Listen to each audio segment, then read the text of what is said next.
देशद्रोही कस्तो हुन्छ भनेर यदि कसैले क्वेसन गर्यो भने जनार्दन शर्माज्यू जस्तो हुन्छ भन्ने अब एउटा प्रश्न उत्तर खडा भयो। राजीनामाले मात्र मान्ने होइन, उहाँले राज्य विरुद्धको अपराध गर्नुभएको छ।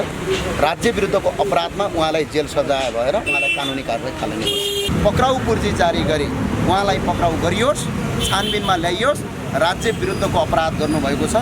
यो अपराधी प्रक्रियालाई यसरी गर्न पाइँदैन। एउटा नेपालको अर्थ बजेट गर्दासम्म विदेशी नागरिक भारतीय मुलुकका मान्छे जसरी उहाँले छिराउनु भयो त्यो चाहिँ राजद्रोह अन्तर्गतको मुद्दा चल्नुपर्छ।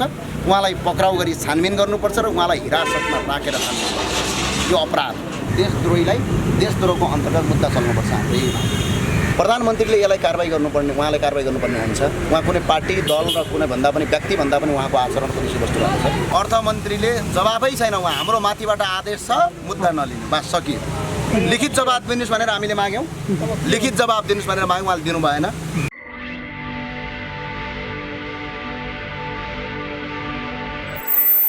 अहिले हामीले चाहिँ मुख्यतया विषयवस्तु चाहिँ के हो भने अर्थमन्त्रीज्यूले जसरी राज्यको एउटा अभिन्न अङ्गमा बसेर यो राष्ट्रलाई नै अहि धुने काम जो गर्नुभएको छ, अहिलेसम्म हामीले यो जाहेरी प्रतिवादीका रूपमा हामीले नेपाल सरकारका कार्यवाहक अर्थमन्त्री नेपाल सरकारका अर्थमन्त्री जनार्दन शर्मा, त्यसै गरी राजपत्र अङ्कित द्वितीय श्रेणी जिल्ला विकास समिति अन्तर्गत अवकाश प्राप्त अर्घाखाँची जिल्ला भूमिस्थान नगरपालिका घर भई काठमाडौँमा बस्ने रघुनाथ घिमिरे, त्यसै गरी इन्फिनिटी होल्डिङ कम्पनीका फाइनान्स डाइरेक्टर भारतीय मुलुकका सिए भनिएका उपेन्द्र हिरावत, यो बिल्कुलै नयाँ नाम हो, उपेन्द्र हिरावत, जो तपाईँको सिए साहब भन्दै जुन अर्थ मन्त्रालयभित्र बजेट बनाउने ठाउँमा उहाँ पुग्नुभयो, उहाँको नाम रहेको छ इन्फिनिटी होल्डिङ कम्पनीका फाइनान्स डाइरेक्टर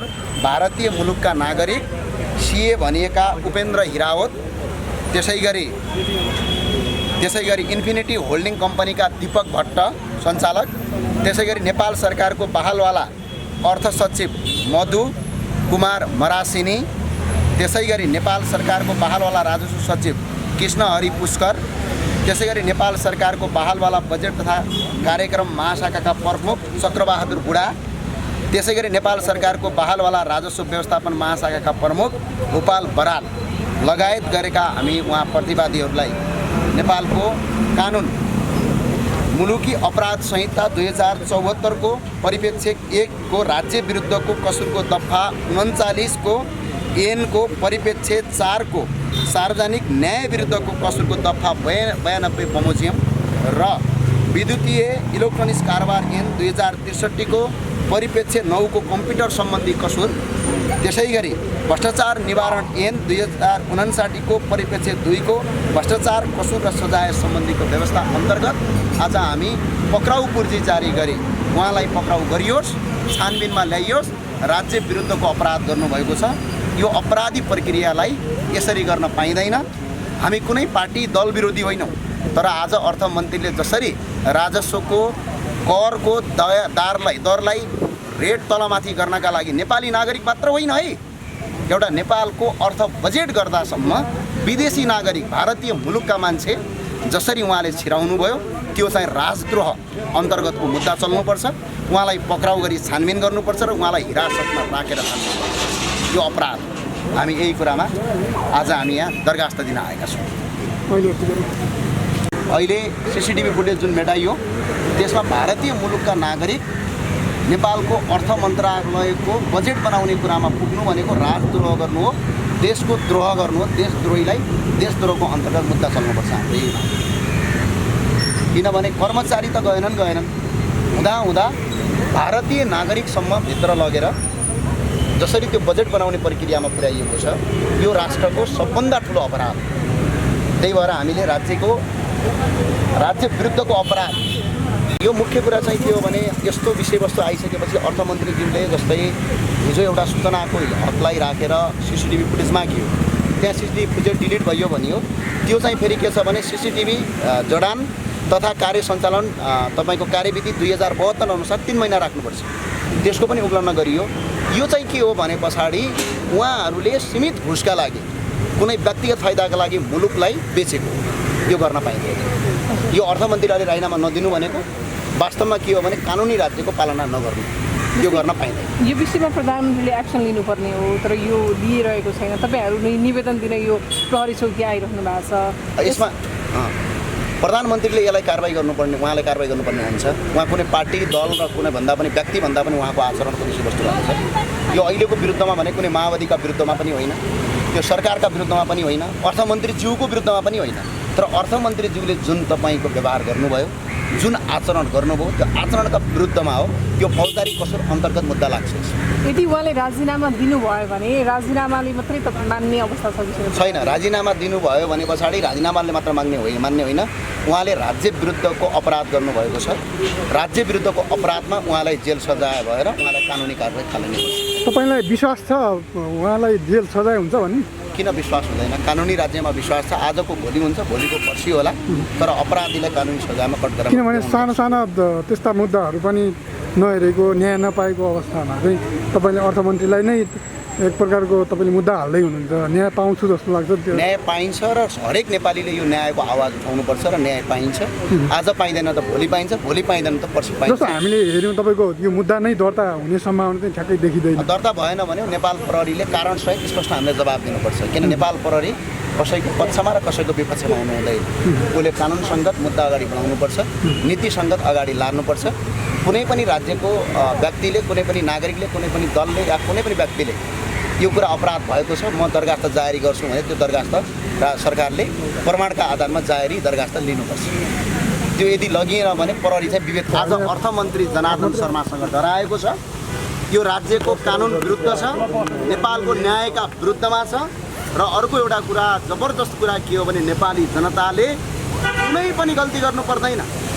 प्रहरीले आफ्नो सनकका भरमा र कसैले भनेका भरमा लट्ठी हान्दै, भाटा हान्दै तपाईँको प्रहरी कार्यालयमा ल्याएर थुन्ने नेपाल प्रहरी राज्यको करमा हेराफेरी गर्दासम्म, विदेशी नागरिकलाई त्यहाँ भित्र लगेर राख्दासम्म पनि अर्थ र अङ्कित द्वितीय श्रेणीका तपाईँको अवकाश प्राप्त अर्घाखाँची जिल्लाका काठमाडौँ बस्ने रघुनाथ घिमिरे, इन्फिनिटी होल्डिङ कम्पनीका फाइनान्स डाइरेक्टर भारतीय मुलुकका नागरिक उपेन्द्र हिरावत, जो सीए साहब भनिएका व्यक्तिको नाम हो यो।